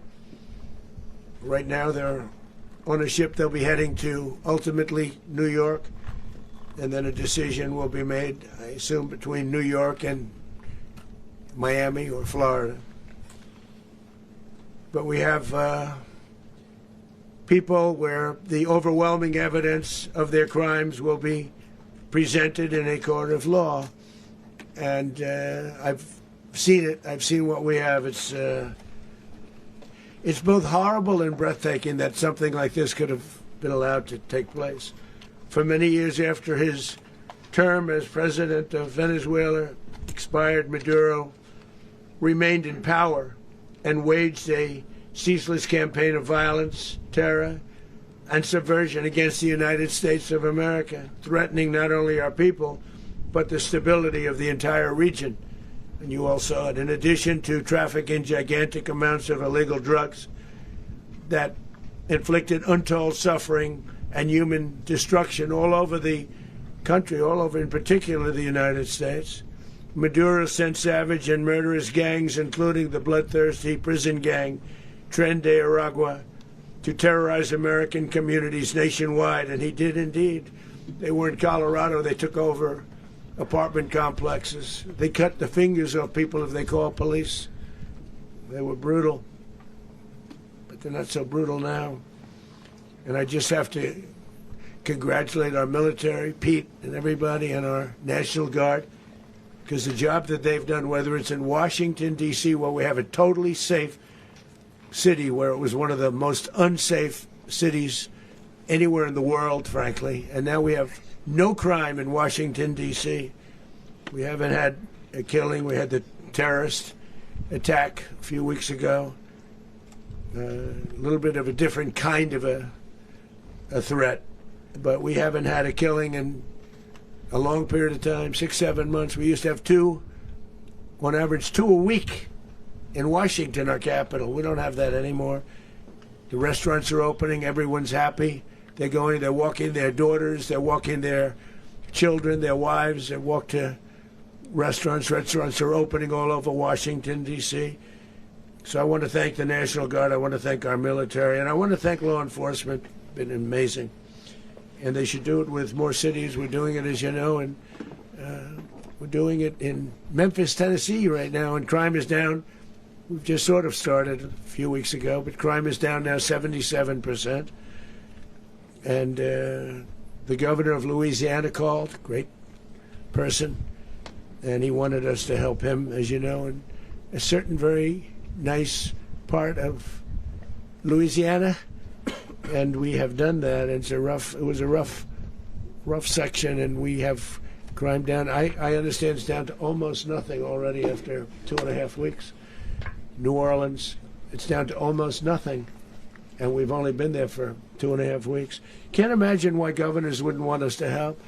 We also helped, as you know, in Chicago, and crime went down a little bit there. We did a very small help because we had no working ability with the governor. The governor was a disaster, and the mayor was a disaster. But it knocked down crime. But we're pulling out of there. When they need us, we'll know. You'll know. You'll be writing about it. And likewise, Los Angeles, where we saved Los Angeles early on, where the head of the police department made a statement that if the federal government didn't come in, we would have lost Los Angeles. That's long after the fires. That's when they had the riots in Los Angeles. We did a great job. Got no credit for it whatsoever, but that's okay. It doesn't matter. We don't need the credit. But we'll be pulling out when they need us. They'll call, or we'll go back if we have to. We'll go back. But we did a great job in various cities. But the place that we're very proud of is Washington, D.C., because it's our nation's capital. We took it from being a crime-ridden mess to being one of the safest cities in the country. But the gangs that they sent raped, tortured, and murdered American women and children. They were in all of the cities I mentioned, Tren de Aragua. And they were sent by Maduro to terrorize our people, and now Maduro will never again be able to threaten an American citizen or anybody from Venezuela. There will no longer be threats. For years I've highlighted the stories of those innocent Americans whose lives were so heartlessly robbed by this Venezuelan terrorist organization. Really one of the worst. One of the worst, they say the worst. Americans like 12-year-old Jocelyn Nungary from Houston. Beautiful Jocelyn Nungary, what happened to her? They, as you know, they kidnapped, assaulted, and murdered by Tren de Aragua animals. They murdered Jocelyn and left her dead under the bridge. There was a bridge that will never be the same to so many people after seeing what happened. As I've said many times, the Maduro regime emptied out their prisons, sent their worst and most violent monsters into the United States to steal American lives. And they came from mental institutions and insane asylums. They came from prisons and jails. The reason I say both, they sound similar. Actually, prisons a little bit more hostile, a little bit tougher. A mental institution isn't as tough as an insane asylum, but we got them both. They sent from their mental institutions. They sent from their jails, prisons. They were drug dealers. They were drug kingpins. They sent everybody bad into the United States, but no longer. And we have now a border where nobody gets through. In addition, Venezuela unilaterally seized and stole American oil, American assets, and American platforms, costing us billions and billions of dollars. They did this a while ago, but we never had a president that did anything about it. They took all of our property. It was our property. We built it. And we never had a president that decided to do anything about it. Instead, they fought wars that were 10,000 miles away.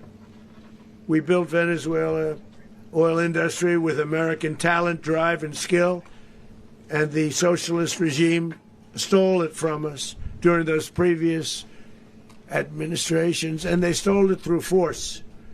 This constituted one of the largest thefts of American property in the history of our country. Considered the largest theft of property in the history of our country. Massive oil infrastructure was taken like we were babies, and we didn't do anything about it. I would have done something about it. America will never allow foreign powers to rob our people or drive us back into and out of our own hemisphere. That's what they did. Furthermore, under the now deposed dictator Maduro, Venezuela was increasingly hosting foreign adversaries in our region and acquiring menacing offensive weapons that could threaten U.S. interests and lives. And they used those weapons last night. Potentially in league with the cartels operating along our border. All of these actions were in gross violation of the core principles of American foreign policy, dating back more than 2 centuries, and not anymore. All the way back, it dated to the Monroe Doctrines, and the Monroe Doctrine is a big deal, but we've superseded it by a lot, by a real lot. They now call it the Donroe Document. I don't know. It's Monroe Doctrine. We sort of forgot about it. It was very important, but we forgot about it. We don't forget about it anymore. Under our new national security strategy, American dominance in the Western Hemisphere will never be questioned again. Won't happen. So just in concluding, for decades, other administrations have neglected or even contributed to these growing security threats in the Western Hemisphere. Under the Trump administration, we are reasserting American power in a very powerful way in our home region. And our home region is very different than it was just a short while ago. The future will be, and we did this in my first term. We had great dominance in my first term, and we have far greater dominance right now. Everyone's coming back to us. The future will be determined by the ability to protect commerce and territory and resources that are core to national security. These are core to our national security.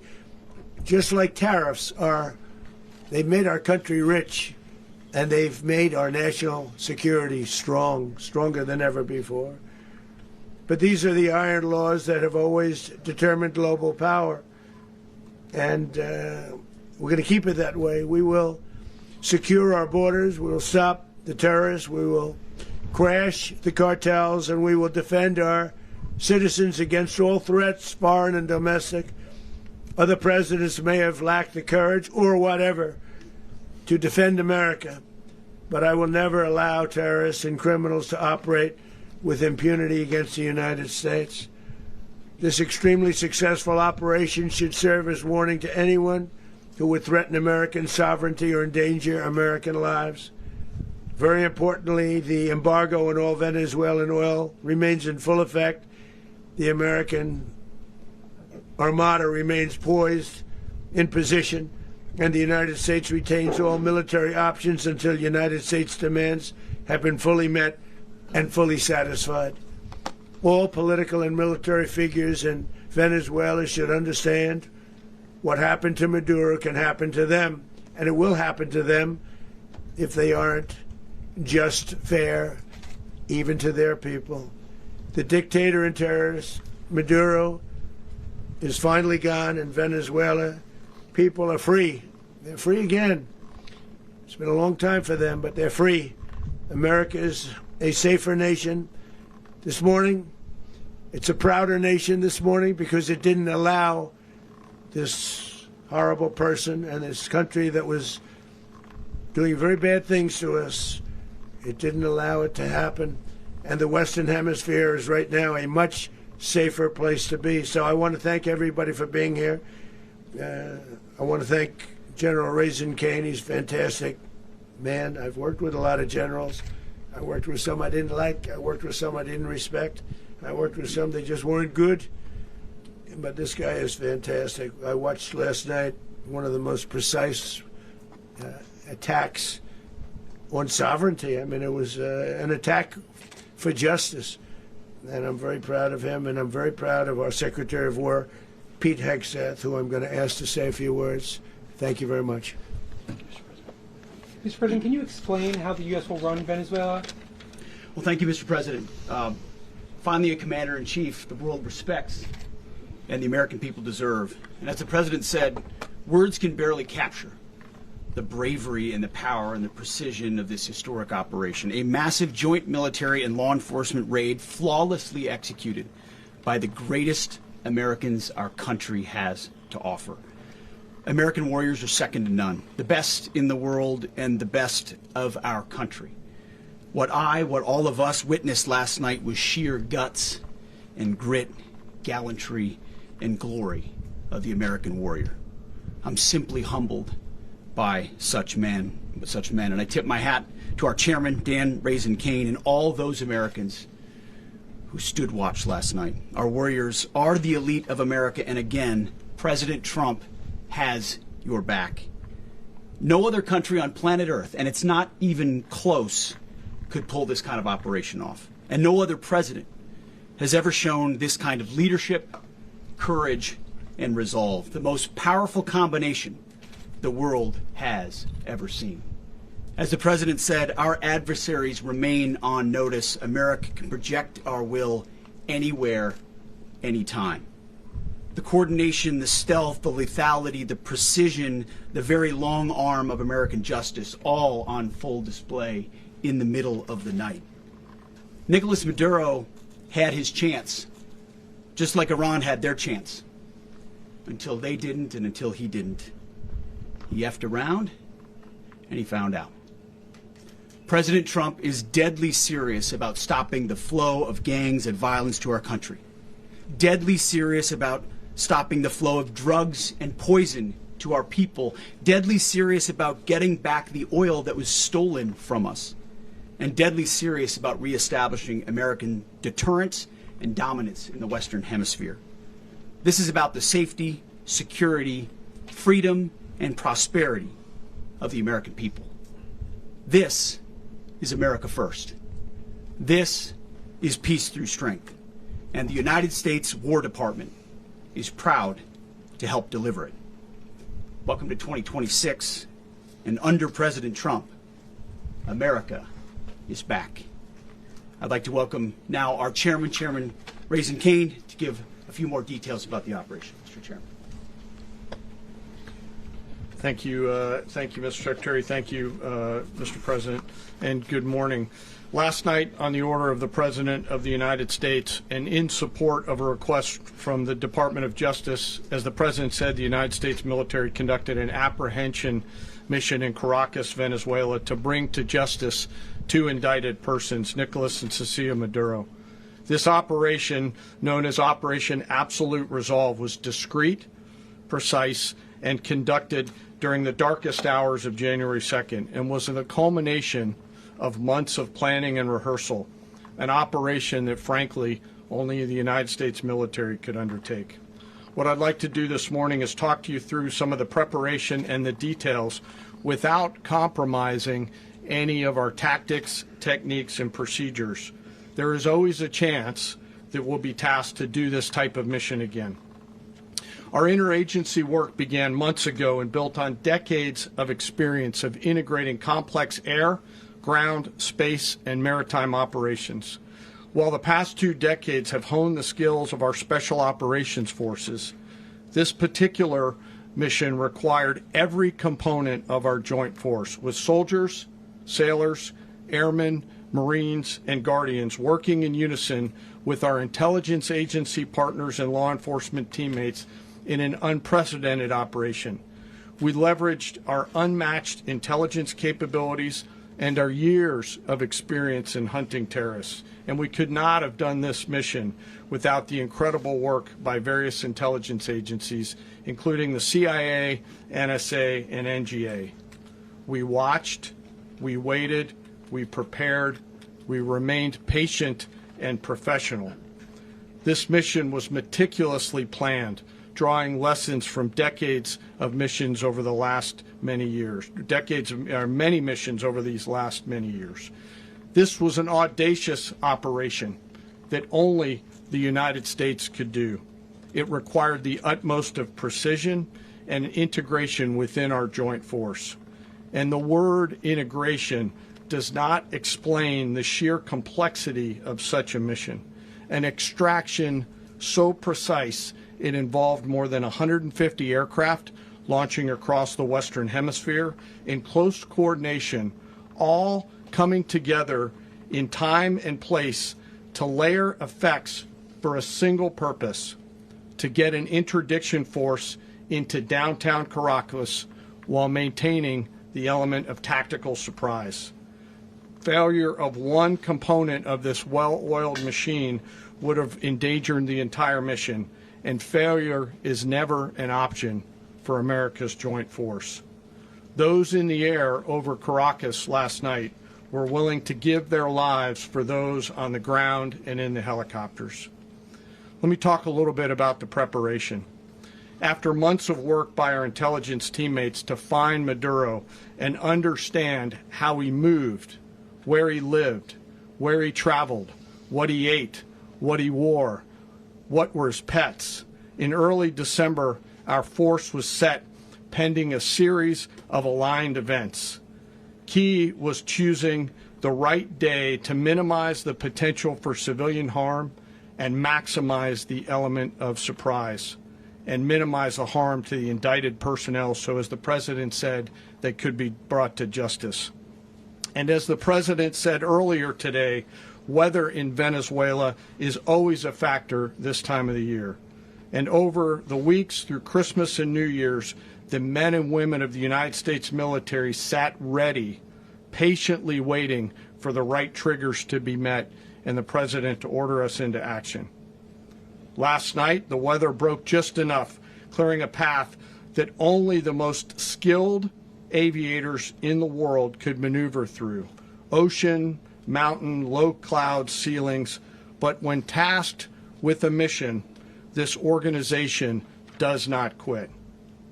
At 10:46 p.m. Eastern Time last night, the President ordered the United States military to move forward with this mission. He said to us, and we appreciate it, Mr. President, good luck and Godspeed. And those words were transmitted to the entire joint force. Over the course of the night, aircraft began launching from 20 different bases on land and sea across the Western Hemisphere. In total, more than 150 aircraft, bombers, fighters, intelligence, reconnaissance, surveillance, rotary wing were in the air last night. Thousands and thousands of hours of experience were airborne. Our youngest crew member was 20, and our oldest crew member was 49. And there's simply no match for American military might. As the night began, the helicopters took off with the extraction force, which included law enforcement officers, and began their flight into Venezuela at 100 feet above the water. As they approached Venezuelan shores, the United States began layering different effects provided by Spacecom, Cybercom, and other members of the interagency to create a pathway. Overhead, those forces were protected by aircraft from the United States Marines, the United States Navy, the United States Air Force, and the Air National Guard. The force included F-22s, F-35s, F-18s, EA-18s, E-2s, B-1 bombers, and other support aircraft, as well as numerous remotely piloted drones. As the force began to approach Caracas, the Joint Air Component began dismantling and disabling the air defense systems in Venezuela, employing weapons to ensure the safe passage of the helicopters into the target area. The goal of our air component is, was, and always will be to protect the helicopters and the ground force and get them to the target and get them home. As the force crossed the last point of high terrain where they'd been hiding in the clutter, we assessed that we had maintained totally the element of surprise. As the helicopter force ingressed towards the objective at low level, we arrived at Maduro's compound at 1:01 a.m. Eastern Standard Time, or 2:01 a.m. Caracas local time, and the apprehension force descended into Maduro's compound and moved with speed, precision, and discipline towards their objective, and isolated the area to ensure the safety and security of the ground force while apprehending the indicted persons. On arrival into the target area, the helicopters came under fire, and they replied with that fire with overwhelming force in self-defense. One of our aircraft was hit but remained flyable, and as the President said earlier today, all of our aircraft came home, and that aircraft remained flyable during the rest of the mission. As the operation unfolded at the compound, our air and ground intelligence teams provided real-time updates to the ground force, ensuring those forces could safely navigate the complex environment without unnecessary risk. The force remained protected by overhead tactical aviation. Maduro and his wife, both indicted, gave up and were taken into custody by the Department of Justice, assisted by our incredible U.S. military with professionalism and precision, with no loss of U.S. life. After securing the indicted persons, the force began to prep for departure. Helicopters were called in to exfiltrate the extraction force, while fighter aircraft and remotely piloted aircraft provided overhead coverage and suppressive fire. There were multiple self-defense engagements as the force began to withdraw out of Venezuela. The force successfully exfiltrated and returned to their afloat launch bases, and the force was over the water at 3:29 a.m. Eastern Standard Time with indicted persons on board. And both Maduro and his wife were embarked aboard the USS Iwo Jima. In closing, what we've witnessed today is a powerful demonstration of America's joint force. We think, we develop, we train, we rehearse, we debrief, we rehearse again and again, not to get it right, but to ensure that we cannot get it wrong.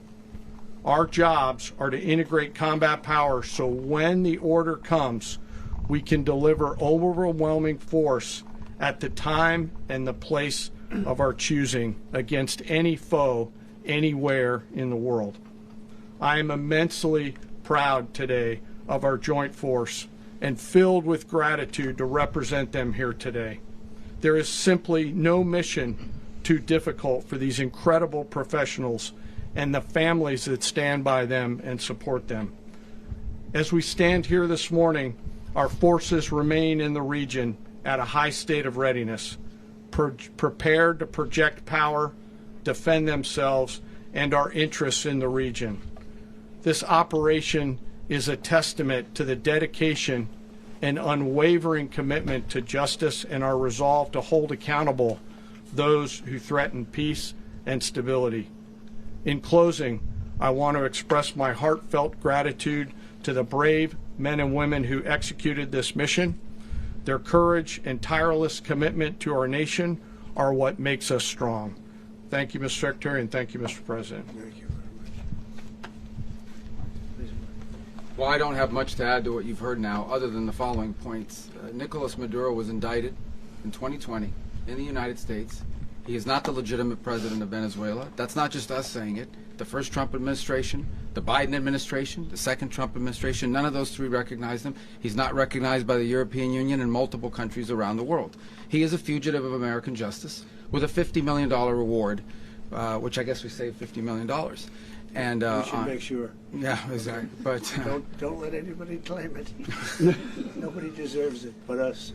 But I want to be clear about one thing. Nicolas Maduro had multiple opportunities to avoid this. He was provided multiple very, very, very generous offers and chose instead to act like a wild man, chose instead to play around. And the result is what we saw tonight.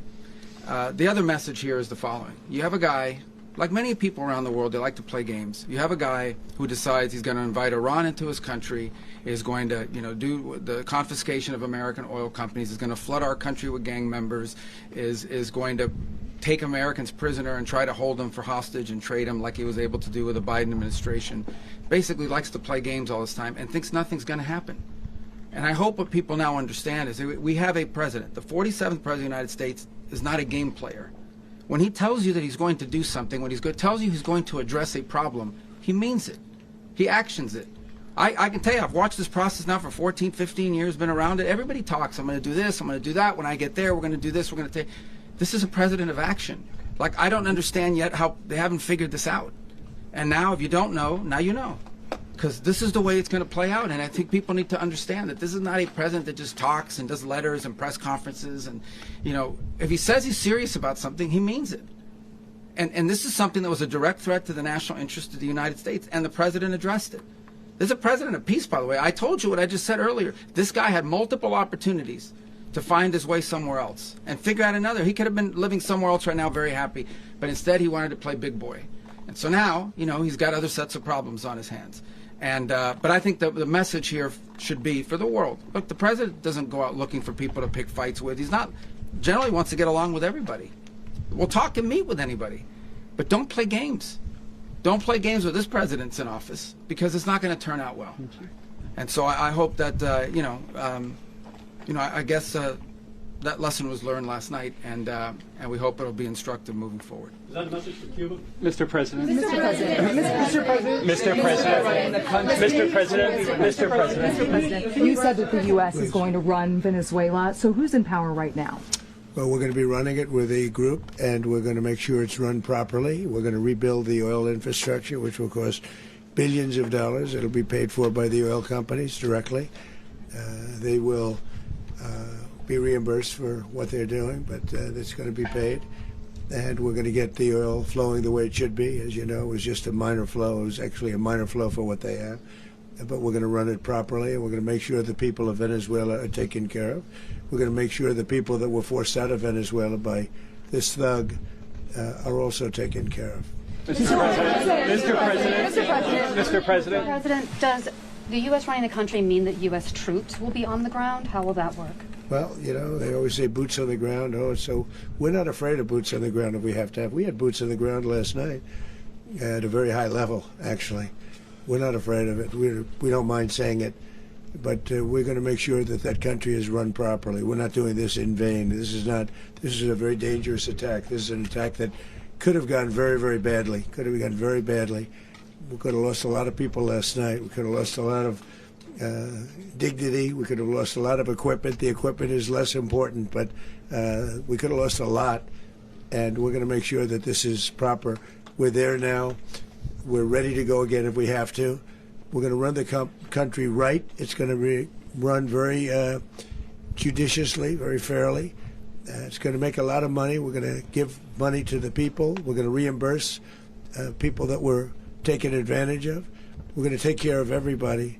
It's very important. We couldn't let them get away with it. They stole our oil. We built that whole industry there, and they just took it over like we were nothing. And we had a president that decided not to do anything about it. So we did something about it. We're late, but we did something about it. Yeah, please. Mr. President, can you explain the exact mechanism by which you're going to run the country? Are you going to designate a U.S. official to coordinate? It's all being done right now. We're designating people. We're talking to people. We're designating various people, and we're going to let you know who those people are. Mr. President. What's the group you mentioned that would run Venezuela? Well, it's largely going to be, for a period of time, the people that are standing right behind me. We're going to be running it. We're going to be bringing it back. It's a dead, I talk about a dead country.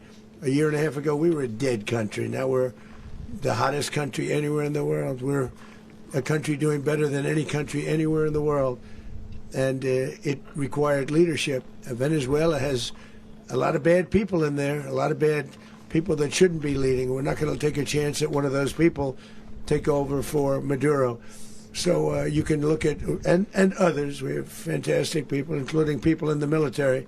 So we're going to have a group of people running it until such time as it can be put back on track, make a lot of money for the people, and give people a great way of life, and also reimbursement for people in our country that were forced out of Venezuela. Mr. President, Rubio would be.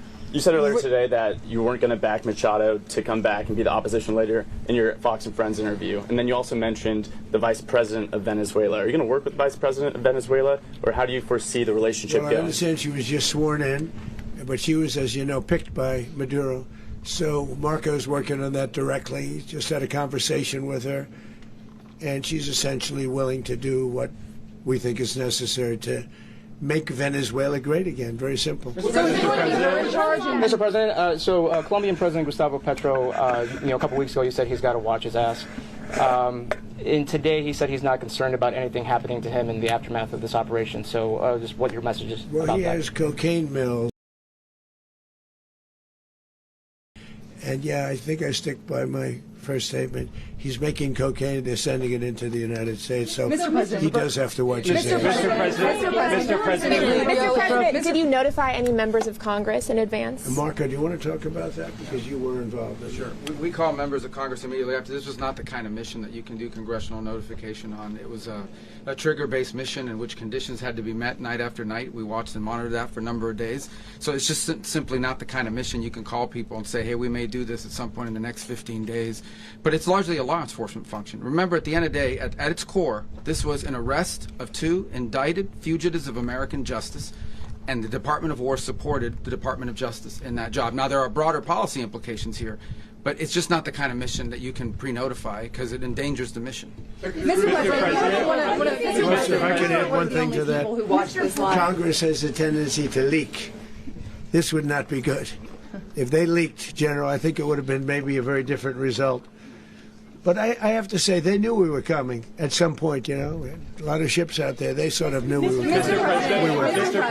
But Congress will leak, and we don't want leakage. Mr. President, You were one of the only people to watch this all play out live. What was Maduro doing when the U.S. forces entered what I assume would be his home? And also, was there any point where the U.S. was considering if Maduro pushed back or resisted killing Maduro? It could have happened. It could have happened. He was trying to get into a safe place. The safe place is all steel. And he wasn't able to make it to the door because our guys were so fast. They went through the opposition so fast. And there was a lot of opposition. People were wondering, do we get them by surprise? Sort of surprised, but they were waiting for something. It was a lot of opposition. There was a lot of gunfire. You saw some of it today. But he was trying to get to a safe place, which wasn't safe because we would have had the door blown up in about 47 seconds, they say on average, regardless of how thick the steel was. It was a very thick door. It was a very heavy door, but he was unable to get to that door. He made it to the door. He was unable to close it. So where is Maduro going to be? Go ahead, finish. Where is Maduro going to be in the time being right now? Do you know his exact whereabouts? Well, eventually, ultimately, in the near future, he's going to be brought to New York. And where is he going to be held? Where is he going to be held in New York? Do you know? That's going to be up to the officials that do these things. Mr. President, the U.S. has something of a mixed track record of ousting dictators without necessarily a plan for what comes afterwards. Did that weigh on your decision making? Well, that's why we had making? different presidents, but with me, that's not true. With me, we've had a perfect track record of winning. We win a lot, and we win. If you look at Soleimani, you look at al-Baghdadi, you look at the Midnight Hammer. Midnight Hammer was incredible. Right now, you wouldn't have peace in the Middle East. We have essentially peace in the Middle East because of that. If we weren't successful with Midnight Hammer, you wouldn't have peace in the Middle East. So with me, you've had a lot of victory. You've had only victories. You've had no losses. Yeah. Mr. President, can you? How long do you expect the U.S. to run Venezuela, and how soon do you want the Venezuelan people to hold elections? So I'd like to do it quickly, but it takes a period of time. You know, we're rebuilding. We have to rebuild their whole infrastructure. The infrastructure is rotted. It's actually very dangerous. It's blow-up territory. Oil is very dangerous. It's a very dangerous thing to take out of the ground. It can kill a lot of people. It has killed a lot of people doing just that. The infrastructure is old. It's rotted. Much of it is stuff that we put there 25 years ago, and we're going to be replacing it. And we're going to take a lot of money out so that we can take care of the country. Are you saying that Secretary Rubio and Mr. President, China, Russia, and Iran have interests in Venezuela. How does this operation affect your relationships with them when it comes to the oil and drugs? In terms of China and Russia, Russia when we get things straightened out. But in terms of other countries that want oil, we're in the oil business. We're going to sell it to them. We're not going to say we're not going to. In other words, we'll be selling oil. Probably in much larger doses because they couldn't produce very much because their infrastructure was so bad. So we'll be selling large amounts of oil to other countries, many of whom are using it now, but I would say many more will come. Are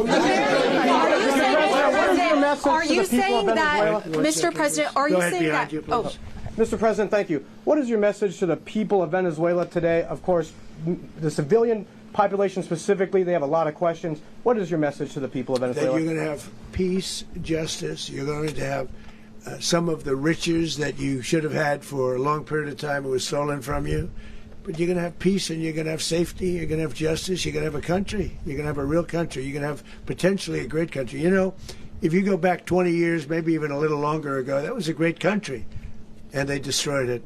Remember I said that if we lose this election, the United States will be Venezuela on steroids. That's what would have happened. Had we lost the election, the 2024 election, we suffered so badly. When you look at the border from 2020, what they did, what Joe Biden administration did to our country should never be forgotten. But if we had to go through another year of that, we would be exactly where Venezuela was in terms of, I used to say, if they win, we're going to be Venezuela on steroids, and that's what would have happened. President, thank you. Are you saying that Secretary Hegseth and Rubio are going to be running Venezuela, and will you be sending in U.S. military troops to provide? They're going to be a team that's working with the people of Venezuela to make sure that we have Venezuela right. Because for us to just leave, who's going to take over? I mean, there is nobody to take over. You have a vice president who's been appointed by Maduro. And right now she's the vice president, and she's, I guess, the president. She was sworn as president just a little while ago. She had a long conversation with Marco, and she said, we'll do whatever you need. I think she was quite gracious, but she really doesn't have a choice. We're going to have this done right. We're not going to just do this with Maduro, then leave like everybody else, leave and say, let it go to hell. If we just left, it has zero chance of ever coming back. We'll run it properly. We'll run it professionally. We'll have the greatest oil companies in the world go in and invest billions and billions of dollars and take out money, use that money in Venezuela. And the biggest beneficiary are going to be the people of Venezuela. And also, I can't stress this strongly enough, the people that got thrown out of Venezuela that are now in the United States, and frankly, some want to stay, and some probably want to go back. Yeah. So, Mr. President, what is being done to protect Americans in the country, and were any of the detained Americans Well, right now they're very last protected night? Because nobody's going to mess with us. They're very protected. The people of, and we let them know that you better not touch one of them. Are you concerned that bad elements of the Maduro regime will remain in place? Well, we know who they are. We're on them, and they're acting much differently now than they would have acted 2 days ago. And what can you say wait, about behind you, please. Mr. President, why is running a country in South America America first? Well, I think it is because we want to surround ourselves with good neighbors. We want to surround ourselves with stability. We want to surround ourselves with energy. We have tremendous energy in that country. It's very important that we protect it. We need that for ourselves. We need that for the world. And we want to make sure we can protect it. Yes, sir. Please, go ahead. Yeah, is there a message here for Cuba and Diaz-Canel? Well, Cuba's an interesting case. Cuba is, not doing very well right now. That system has not been a very good one for Cuba. The people there have suffered for many, many years. And I think Cuba is going to be something we'll end up talking about, because Cuba is a failing nation right now, very badly failing nation. And we want to help the people. It's very similar in the sense that we want to help the people in Cuba, but we want to also help the people that were forced out of Cuba and living in this country. Do you want to say something about that, Marco, please? Well, I mean, I just gave you a statement a few minutes ago about, when the president speaks, you should take him seriously. So suffice it to say, Cuba is a disaster. It's run by incompetent, senile men, and in some cases, not senile, but incompetent nonetheless. It has no economy. It's in total collapse. And by the way, they were, all of the guards that helped protect Maduro, this is well known, their whole spy agency, all that were full of Cubans. I mean, it's amazing. This poor island took over Venezuela in some cases. One of the biggest problems that Venezuelans have is they have to declare independence from Cuba, that tried to basically colonize it from a security standpoint. So, yeah, look, if I lived in Havana and I was in the government, I'd be concerned, at least a little bit. Are you cutting off the oil flow to Cuba from Venezuela? Well, the president already announced a week ago that anything that's sanctioned, it's sanctioned oil, it's not going to be allowed to get there. So that's an The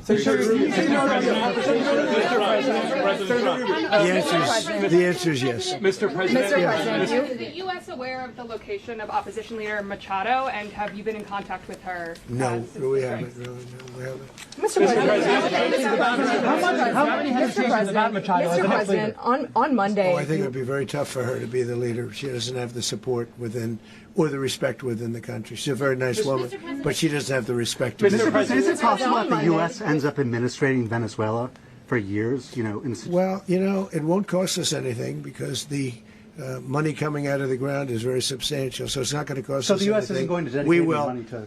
Well, we want safety there. We want to be surrounded by countries that aren't housing all of our enemies all over the world. That's what was happening, and you don't want to have that. But we're going to be rebuilding, and we're not spending money. The oil companies are going to go in. They're going to spend money. We're going to take back the oil that, frankly, we should have taken back a long time ago. A lot of money is coming out of the ground. We're going to get reimbursed for all of that. We're going to get reimbursed for everything that we spend. So it's going to be a very important. This is a very big evening that took place last night. We have to be surrounded by safe, secure countries, and we also have to have energy. Very important. We have to have energy that's real energy, not where they're getting 4% and 5% of the energy out of the ground.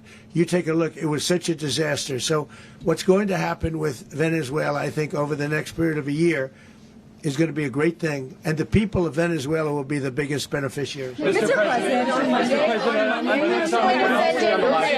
military. Mr. President, thank you. What did you last speak to Maduro about when you spoke? And is the Well, I don't want to get into the conversations, but I did have conversations with him, and I said, you got to surrender. And I actually thought he was pretty close to doing so, but now he wished he did, yeah. Mr. President, can you explain, you said that Maduro is responsible for drug trafficking. You recently pardoned the former president of Honduras who was convicted on many drug trafficking. Can you explain how these two situations are different? And would you ever pardon Maduro? I endorsed, as you know, the winning president, the man who won in Honduras. I endorsed the man who won in Chile. I endorsed the man who won in Argentina. And we are doing very well with that whole group. What the man that I pardoned was, if you could equate it to us, he was treated like the Biden administration treated a man named Trump. That didn't work out too well for them. This was a man who was persecuted very unfairly. He was the head of the country. He was persecuted very unfairly. And there are a number of them. And we felt that it was a very unfair situation that happened to him. He's also a party member of the man who won. So obviously the people liked what I did. And one of the reasons that was done is because of the fact that the party in power felt very strongly that that man was treated very badly. I studied it very quickly, and then I studied it in great detail. I went to a lot of the people standing behind me, and they felt that that man was persecuted and treated very badly. That's why I gave him a pardon. Mr. President, you referenced boots on the ground earlier. Can you just sort of button this up? Do you envision the U.S. military having a presence in Venezuela as the U.S. runs that country? No, we're going to have a presence in Venezuela as it pertains to oil, because we have to have, we're sending our expertise in. So you may need something, not very much. But no, we're going to be taking out a tremendous amount of wealth out of the ground. and that wealth is going to the people of Venezuela and people from outside of Venezuela that used to be in Venezuela. And it goes also to the United States of America in the form of reimbursement for the damages caused us by that country. So I want to thank you all very much. Thank you. Do you have one? Yes, please. You were so nice before. I'm going to give you the final question. Go Thank ahead. you, Mr. Unless it's a President. bad question, in It's which about case I'll Putin. go one word. It's about who? It's about Putin, if you want. About Putin. Well, okay. that's always nice You had a to talk phone. about Putin. You had a phone call with him Yeah. on Monday. Did he talk at all about Maduro? Did y'all talk about this? No, we didn't. And We then- never spoke about Maduro. Are you mad at him right now? I mean, there's this I'm not intelligence. thrilled with Putin. I'm not thrilled with Putin. He's killing too many people. There was that I intelligence. thought that would be so. I settled 8 1/4 war. You know what the 1/4 was? Thailand and Cambodia. I did it again. They broke out, and I did it in about 5 hours, and I settled it. I'm giving myself 1/4, so I'm up to now 8 1/4. In other words, I settled the war, but then they broke out. They had a pretty bad breakout over the last 4 days. I got them to go back to peace. So I only give 1/4. I thought the easiest one would be, one of the easier ones would be Russia, Ukraine. It's not. And they both have done some pretty bad things. And look, that's Biden's war. That's not my war. But I want to stop the lives. Did you see where last month, 30,000, it was 27,000 the month before. 30,000, mostly soldiers, were killed this last month. 30,000. I want to stop that. You know, I got NATO to pay 5% instead of the 2% that they weren't paying. They weren't paying 2, now they pay 5. And we send them a lot of munitions, we send them a lot of things, missiles and various other things, a lot. And they pay. The United States is not losing money. We're probably making money on that. It's the last thing I care about. I just want to stop all those people. We're losing 25, 30,000 human beings that come from 2 places that are very far away. But if I can stop, because it's something I've been pretty good at doing, deals, I guess. It's all a deal. Life is a big deal. But if I can stop that war and stop 30,000 young people, in addition to the fact that people are being killed in Kiev, people are being killed in other cities throughout, you know, a much smaller number, but they're being killed, viciously killed. So I'm not happy about it. I thought that would be something that would get solved. We have Mr. Witkoff here. I think that we're making progress, but that's a war that should have never happened. If I were president, it would have never happened. Putin says it. Everybody says it. If I were president, that would have never happened. But I inherited that war. That was Joe Biden, Zelensky, and Putin. I came into the situation, and it's a mess. And I will say this. I watched an operation last night that was so precise, that was so brilliant. I mean, it was incredible. If we had our people, like this general, and our people involved, that war would not have gone on very long. That I can tell you. You told me that war, to use an old term, that war has become a bloodbath, and we want it to get stopped. Thank you very much. Are you concerned a rogue Venezuelan general can take over the country? Can you talk about your conversation with the vice president?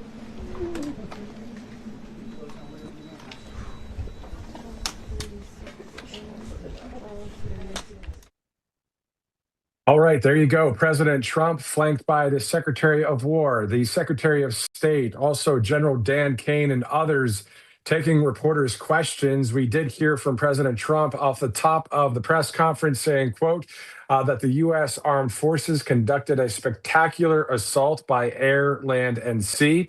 We heard from General Kane saying some 150 aircraft involved in this airstrike that happened at about 2 o'clock local time in Venezuela. The military successfully captured Maduro in the dead of night, according to the president.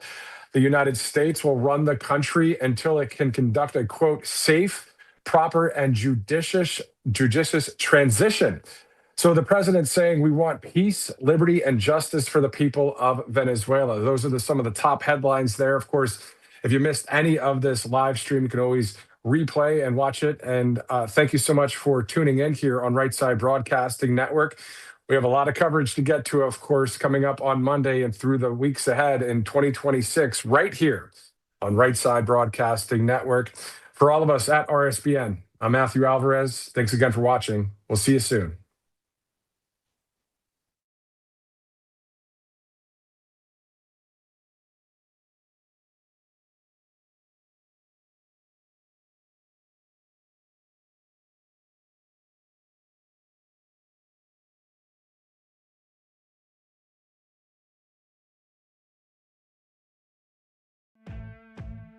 Welcome to Right Side Broadcasting Network, your trusted conservative news outlet. At RSBN, we deliver the truth when the mainstream media falls short. Since 2015, we've proudly broadcasted every single one of President Trump's iconic MAGA rallies, bringing you the excitement and energy live before anyone else. By watching RSBN, you get an unfiltered front row view of the action on the ground. We interview the crowds to give a voice to millions of Americans just like you. We show you President Trump's speeches in their entirety, free from interruptions and censorship. We cover the stories that matter to you with the integrity and passion you deserve.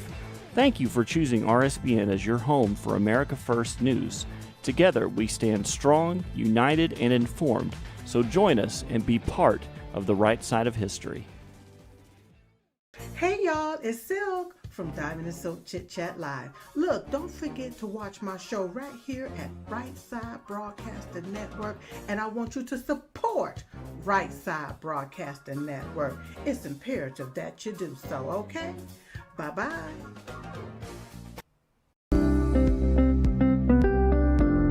allfamilypharmacy.com/RSBN. You can scan that QR code now, RSBN10. That is the code, easy to remember, for 10% off. This is ivermectin, hydrochloroquine, antibiotics that will save you and yours from bacterial and viral infections, NAD+, and much, much more. 200 essential medications and emergency medical kits, the meds you trust delivered to your door.